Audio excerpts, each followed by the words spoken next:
Hello hi అండి, అందరికీ నమస్కారం. My name is Ram. Welcome to CEO TV.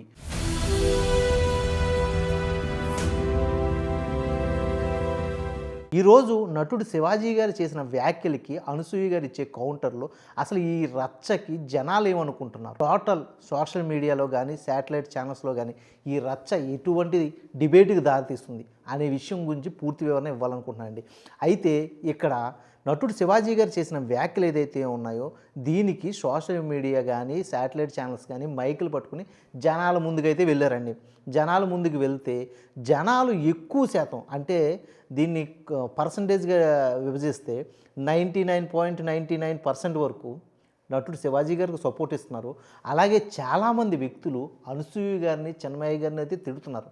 Chinmayya గారు, అనసూయ గారు, మీరు ఏం ఆలోచనలో ఉన్నారు, మీ యొక్క కుటుంబ రీతి ఏ విధంగా ఉంది అంటూ తిడుతున్నారు. మరి ఈ కామెంట్స్ కానీ ఈ వీడియోస్ కానీ అనసూయ గారి దగ్గరికి చేరినాయా, లేకపోతే చిన్మయ్య గారు విన్నారా అనే విషయం మీరు తెలుసుకోవాలి. ఫస్ట్ ఆఫ్ ఆల్ నటుడు శివాజీ గారు చేసిన సామాన్లు లేకపోతే ఆ దరిద్ర ఎల్ అనే వర్డ్స్ మాత్రం తీసేసి చూస్తే ఆ విషయంలో చాలా అర్థం ఉంది, మన భారతీయ సంస్కృతికి ఉపయోగపడే విషయం ఉంది అంటూ జనాలు కూస్తున్నారు. అలాగే జనాల స్పందన ఎలా ఉందంటే, ముఖ్యంగా ఆడవారి స్పందన ఎలా ఉందంటే, చెప్పాలంటే ఆడవారిలో చాలామంది, అంటే 99% ఆడవారందరూ కూడా నటుడు శివాజీ గారి వ్యాఖ్యలకే సమాధానం ఇస్తున్నారు. అసలు సామాన్లు బాగున్నాయా అనే పదం ఎక్కడి నుంచి పుట్టింది? ఒక సోషల్ మీడియా ఇన్స్టాగ్రామ్లో ఒక వ్యక్తి, ఒక ఆంటీ చేసిన వీడియోకి సామాన్లు బాగుండాలి ఆంటీ అనే పదం వస్తే ఆ ఆంటీ దాన్ని కౌంటర్ ఇస్తూ చేస్తున్న వీడియో ఈరోజు వైరల్ అయ్యి ఆ ఆంటీ గారు కూడా ఈ మధ్య సోషల్ మీడియాలో బాగా యాక్టివ్గా ఉంటారు. అయితే ఆ ఆంటీ గారు కూడా ఈ వీడియో చేసింది. సామాన్ల ఆంటీ ఈ వీడియో చేసినట్టుగా సోషల్ మీడియాలో టెలికాస్ట్ అవుతుంది. ఆవిడ కూడా ఏమంటున్నారంటే, అనసూయ గారికి నేను సపోర్ట్ ఇవ్వను, నటుడు శివాజీ గారు చేసిన వ్యాఖ్యలు కరెక్టే, ఈరోజు ఆడవాళ్ళు ఎలాగుంటున్నారు, బయటకు వస్తే సోషల్ మీడియాలో కానీ సమాజంలో కానీ వాళ్ళ యొక్క వస్త్రధారణ ఎలాగుంటుంది అనే దాని మీద కొంచెం ఆవిడ అసహించుకుంటూనే వీడియో చేశారు. అలాగే జబర్దస్త్కు చెందిన శ్రీదేవి గారు, అంటే మీకు రాజమండ్రి శ్రీదేవి అంటే బాగా పరిచయం, ఆవిడ ఒక కామెడీ వీడియో చేస్తూ ఆవిడ కూడా అనసూయ గారిని తిడుతూనే వీడియో చేశారు. ఇది ఎవరికైనా తెలుసా, చూసారా? చూడకపోతే ఖచ్చితంగా నేను చెప్పిన తర్వాత ఒకసారి సోషల్ మీడియాలో చూడండి. అయితే ఇప్పుడు నటుడు శివాజీ గారికి ఒక పెద్ద కౌంటర్ ఏర్పడిందండి. అదేంటంటే, నేను ఆయన ప్రెస్ మీట్ పెట్టి ఆయన సానుకూలతంగా అందరికీ క్షమాపణలు చెప్తూ సానుభూతి పొందాడు అనేసి అనసూయ గారి మాటలని ప్రతిస్పందిస్తూ, అలాగే కమిషనర్ మీద ఇది బాగా ఒత్తిడి వచ్చింది అంటూ కమిషనర్ ఒక నోటీస్ పంపించడం, అలాగే మా యాజమాన్యం కూడా ఒక నోటీస్ పంపించడం, నటుడు శివాజీ దానికి స్పందిస్తూ బేషరతుగా నేను క్షమాపణలు చెప్పినా కూడా నాకు ఈ నోటీసులు రావడానికి నన్ను చాలా బాధ పెట్టే, ఏదేమైనా ఆడవారు అందరూ కూడా నాకు తోబుట్టులతో సమానం కాబట్టి ఖచ్చితంగా నేను క్షమాపణలు చెప్తాను. అలాగే కమిషనర్ నేరెళ్ళ శారదా గారు ఇచ్చిన పిటిషన్ కానీ నోటీస్కి కానీ నేను వెళ్ళి క్షమాపణలు చెప్పొస్తాను అని ఆయన అన్నారు. అది డిసెంబర్ 27వ తారీఖు 2025న మరి రేపొద్దున హోమ్ కమిషనర్ ఆఫీస్ కాడికి మరి శివాజీ గారు వెళ్తే ఈ నేరాల శారదా గారు కానీ లేకపోతే కమిషనర్ అధికారులు కానీ ఏ విధంగా స్పందించి ఇటువంటి క్వశ్చన్స్ చేస్తారు, అంటే సెక్షన్ 79 విధానాన్ని ఏ విధంగా పాటిస్తారు, మరి క్షమాపణ చెప్పిన దానికి వాళ్ళు సానుకూలతంగా తీసుకుని వదిలేస్తారా, లేకపోతే నువ్వు చేసిన వ్యాఖ్యలు ఆడవాళ్ళని బాధించాయి, అది కూడా మా కుటుంబ ఆడవాళ్ళని బాధించాయి అంటూ అతనికి శిక్ష వేసేస్తారు. ఇక్కడ చాలామంది ఈరోజు అనసూయ గారిని తిడుతూ వీడియోలు చేశారు. ఇప్పుడు శివాజీ గారు ఏదైతే ఉన్నారో ఆ శివాజీ గారు ఏమన్నారంటే, ఆడవాళ్ళు బయటకు వచ్చేటప్పుడు, ముఖ్యంగా సెలబ్రిటీస్ బయటకు వచ్చే ముందు వాళ్ళ యొక్క వస్త్రాలంకరణ జాగ్రత్తగా ఉంటేనే మన సమాజంలో మనకు గౌరవం దక్కుద్ది అనే పదం వాడారు.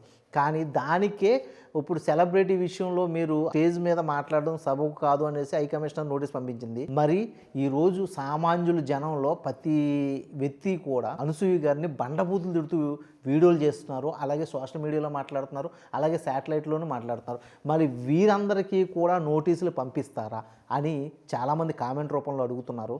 మరి దీని మీద కమిషనర్ నేరెళ్ళ శారదా గారు ఏ విధంగా స్పందిస్తారు?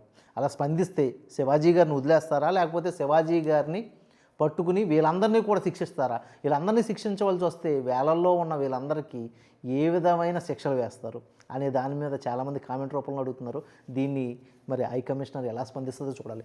అయితే ఇక్కడ అనసూయ గారు చేసిన వ్యాఖ్యల్లో చిన్మయి గారు, అనసూయ గారు ఒక వీడియోస్ అంటే సోషల్ మీడియాలో కొన్ని వీడియోస్ చేస్తూ ఆ వీడియోలో ఒక సమాధానం అయితే చెబుతూ అంటే ఒక ఎక్స్ప్లెనేషన్ అయితే ఇస్తూ అందులో రవిక అనే విధానం మన ఇండియా సంస్కృతిలో లేదు. 19వ శతాబ్దం వరకు రవిక అనే విధానం లేదు. అప్పుడు లేని కామం ఇప్పుడు ఎందుకు వచ్చింది మగవాళ్ళలో అంటూ వీడియో తెలియజేస్తున్నారు. అయితే దీనికి చాలామంది కామెంట్ రూపంలో అయితే తెలియజేస్తున్నారు. అదేంటంటే రవిక అనే విధానం ఇండియాలోనే కాదు యావత్ వరల్డ్లో కూడా లేదు. 17వ శతాబ్దం వరకు మిషనరీ అనేది రానంత వరకు కూడా మొత్తం వరల్డ్లో కూడా ఈ రవిక అనే విధానం లేదు. మన ఇండియన్ సంస్కృతి ట్రెడిషనల్లో చూసుకుంటే మనకి పురాణాల్లో చూసుకుంటే రాములు వారు డ్రెస్ వేసుకోలేదు, షర్ట్ వేసుకోలేదు. అలాగే శ్రీకృష్ణ వారు షర్ట్ వేసుకోలేదు. అలాగే సీతమ్మ వారు కానీ లేకపోతే గోపికలు గారు కానీ రవికలు వేసుకోలేదు. అయితే ఇక్కడ మీరు కొన్ని ఫొటోస్ అయితే నేను చూపిస్తాను. అందులో 6 గజాల శారీ కుండి విధానం ఏంటి, 3 గజాల పంచుకున్న వాల్యూ ఏంటి, ఆ విధానాలు ఏంటి అనే దాని మీద క్లుప్తంగా వివరణ ఇవ్వడానికి అయితే గరికపాటి నరసింహరావు గారు చేసిన కొన్ని వీడియోలు ఉన్నాయి. అలాగే ఇప్పుడున్న చాలామంది బ్రాహ్మణ పెద్దలు చెప్పే విధానాలు కూడా ఉన్నాయి. అందులో ముఖ్యంగా ఏంటంటే మనకి వస్త్రాలు నేసేవారు. ఆ నేసేటప్పుడు మిషనరీ లేకపోవడం వల్ల 6 గజాల చీర కానీ 3 గజాల పంచి కానీ నేచేటప్పుడు ఏ విధంగా నేచి చూపించేవారు అంటే దళసరిగా కాటన్ మాత్రమే నేచేవారు. అందులో సిల్క్ కానీ ఇంకా మిగతా ఉళ్ళు ఇటువంటివి ఉంటాయి చూసారా, అటువంటివి ఏమీ లేవు. కాటన్ వస్త్రం అలాగే సూర్యరశ్మి తగిలే విధంగా ఆ వస్త్రం ఉండేది. ఆ వస్త్రం ఆడవారు ఎలా కప్పుకునేవారంటే మొత్తం బాడీ అంతా కప్పుకొని రవికి లేకపోయినా రవికి వచ్చే విధంగా కప్పుకునేవారు. ఈ ఫోటో చూస్తే మీకు అర్థమవుతుంది. అలాగే మగవారు తన అంగాన్ని మాత్రమే కప్పుకోవచ్చు. ఎందుకంటే మేల్లో మాత్రం సెక్స్ అఫీలు ఒక అంగానికి మాత్రం ఉంటుంది. బట్ గాల్లో మాత్రం సెక్స్ అఫీల్ అనేది మొత్తం బాడీ అంతా ఉంటుంది. కాబట్టి మొత్తం బాడీ అంతా శారీ కప్పేవారు. అలాగే మగవాళ్ళు మాత్రం పంచి మాత్రమే కప్పేవారు అని చేసి ఈ ఫొటోస్ చూస్తే అర్థమవుతుంది. ఇలాగే పురాతన విగ్రహాలు చెక్కేటప్పుడులో కూడా ఇవన్నీ చూపించారు. బట్ వీరెవరో కూడా బయటకు వచ్చి మగవారికి సమాధానం చెప్పేవారు కాదు 19వ శతాబ్దంలో వరకు. ఇప్పుడు మీరు బయటకు వచ్చి చేసే విచ్చలవిడి రచ్చ ఎంతవరకు ఉంది అంటూ చాలామంది సోషల్ మీడియాలో హేట్ చేస్తున్నారు. ఇంకో విషయం చెప్పాలి, అనసూయ గారికి కానీ చిన్మయ్య గారు కానీ ఇప్పుడు పాయల్ రాజ్పూతి గారు కానీ హెబా పటేల్ గారు కానీ ఆ విషయం ఏంటంటే ఈరోజు మిమ్మల్ని కామెంట్ రూపంలో సపోర్ట్ ఇచ్చే ఈ వ్యక్తులు ఎవరైతే ఉన్నారో వీళ్ళందరూ కూడా అకౌంట్ రూపంలో వాళ్ళకు ఒక ఫోటో ఐడెంటిటీ కూడా పెట్టుకోవట్లేదు. వీడియో రూపంలో శివాజీ గారికి సపోర్ట్ ఇచ్చే వ్యక్తులు ఎవరైతే ఉన్నారో వాళ్ళందరూ కూడా 99% ఐడెంటిటీ కలిగిన వ్యక్తులు. శివాజీ గారికి కాదు, లేకపోతే శివాజీ గారి వ్యాఖ్యలకే కాదు, లేకపోతే శివాజీ గారి మాటలకు కూడా స్పందన తెలియజేస్తూ సపోర్ట్ ఇస్తారు. బట్ ఈ విషయంలో అనసూయ గారు కొంచెం ఆలోచించి మాట్లాడి ఉండవలసిందనేసి చాలా శాటిలైట్ ఛానల్స్ లైక్ బిగ్ టీవీలో రోహిత్ ముత్యాల గారు అని ఉంటారు, ఆయన కూడా ఇలాగే మాట్లాడుతున్నారు. మీతో కలిసి పనిచేసిన మీ న్యూస్ యాంకర్స్ కూడా ఇలాంటి మాటలు మాట్లాడుతున్నప్పుడు మరి అనసూయ గారు ఈ విషయంలో ఎటువంటి స్పందన తెలియజేస్తారు? దీని మీద అనసూయ గారు లాస్ట్ డెసిషన్ ఏం తీసుకుని ఏ విధమైన హ్యూమన్ రైట్స్కి వెళ్ళి ఆవిడ కంప్లైంట్ రేజ్ చేస్తుంది. ఆవిడకి ఇప్పుడు ఈ కామెంట్స్ రూపంలో చాలామంది హేట్ చేస్తున్నారు కదా, వాళ్ళందరి మీద కూడా కంప్లైంట్ ఇస్తుందా? ఇచ్చి మరి ఆవిడ సమాజంలో వృత్తిరీత్యా ముందుకు వెళ్ళగలుగుతుందా? ఇక్కడ ఒక వ్యక్తి మాట్లాడుతూ అనసూయ గారు చేసిన వ్యాఖ్యల్ని ఆవిడకే గుర్తు చేస్తున్నారు. ఆ విషయం ఏంటంటే గతంలో అనసూయ గారు ఒక ఛానల్కి ఇంటర్వ్యూ ఇస్తూ ఆవిడ ఒక బికినీ ధరించడం వల్ల వాళ్ళ పెద్ద కొడుకు స్కూల్కి వెళ్తే చాలామంది ఆ పెద్ద కొడుకుని ఇబ్బందికరమైన మాటలు మాట్లాడారు. అందువల్ల పెద్ద కొడుకు ఇంటికి వచ్చి అమ్మ నువ్వు ఇటువంటి బికినీ డ్రెస్సులు వేసుకోవద్దు అంటూ వార్న్ చేశాడు అనేసి ఆవిడ వీడియోలను అయితే సర్క్యులేట్ చేస్తున్నారు. మీ ఇంట్లో కొడుకే మీ వస్త్రాలంకరణ మీద మరి అటువంటి స్పందన తెలియజేస్తే యావత్ సమాజం ఎటువంటి స్పందన తెలియజేస్తుంది? దీని మీద హై కమిషనర్ నేరెల శారదా గారు మరి తమ ఇంట్లో విషయాలు ఎలా స్పందిస్తారు? ఎందుకంటే ఇప్పుడు ఆవిడ కూడా కట్టుబట్ట శారీ కూడా చాలా సంస్కృతంగాను లేకపోతే ఇండియన్ ట్రెడిషనల్ దగ్గరగా ఉంటుంది. బట్ ఇక్కడ అసభ్యకర వ్యాఖ్యలు చేశారనేసి శివాజీ గారిని మీరు నిందిస్తున్నారు, లేకపోతే ఒక ముద్దాయిగా చూస్తున్నారు కదా. మరి మీ వస్త్రాలంకరణ కూడా కరెక్ట్గా లేదా ఉందా అనే దాని మీద చాలామంది కామెంట్లు చేస్తున్నారు కదా. దీని మీద నేరెల శారదా గారు స్పందించి ఖచ్చితంగా ఓకే ఈ శివాజీ గారి విషయంలో ఇటువంటి ధోరణి మళ్ళీ దొరలకుండా శివాజీ గారిని శిక్షించడం అనేది కాకుండా శివాజీ గారికి సపోర్ట్ ఇస్తూ అలా సామాన్లని మాటలు మాట్లాడకుండా మీరు మాట్లాడుంటే బాగుండు అని ఒక ప్రెస్ మీట్ పెట్టి తెలుపుతారని చేసి చాలామంది సోషల్ మీడియాలో కామెంట్ రూపంలోనూ వీడియో రూపంలోనూ చేస్తున్నారు. అది నేను చూపించవలసిన అవసరం కూడా లేదు, మేడం ఆల్రెడీ చూసేసి ఉంటారు. బట్ ఇక్కడ నేరేల శారదా గారి గురించి చెప్పాలి. నేరేల శారదా గారు ఒక మామూలు సామాన్య వ్యక్తి కాదు, ఒక సర్పంచ్ స్థాయి నుంచి ఈరోజు మహిళా కమిషనర్ చైర్మన్గా అవ్వడం అనేది చాలా గొప్ప నిర్ణయం.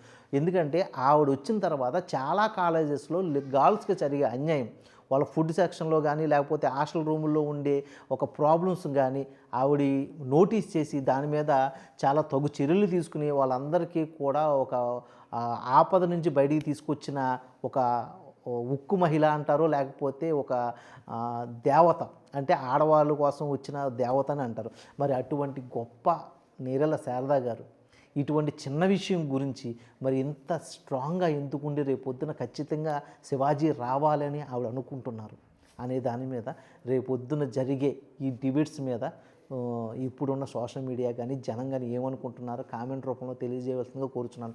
ఇదండి ఈ వీడియో యొక్క పూర్తి వివరణ. ఈ వీడియో కనుక మీకు నచ్చినట్లయితే please like, share and subscribe అండి. మీరిచ్చే ఒక్క సబ్స్క్రైబ్ నాలో నా టీంకి కొత్త ఉత్సాహాన్ని రేకెత్తిస్తుంది. ఇలాంటి మంచి మంచి వీడియోలు చేయడానికి, ఇలాగ కొత్త కొత్త కంటెంట్ చేయడానికి ఉపయోగపడుతుందని కోరుకుంటూ లైక్ చేయాలి, సబ్స్క్రైబ్ చేయాలని కోరుకుంటూ సైన్ అవుట్ మీరు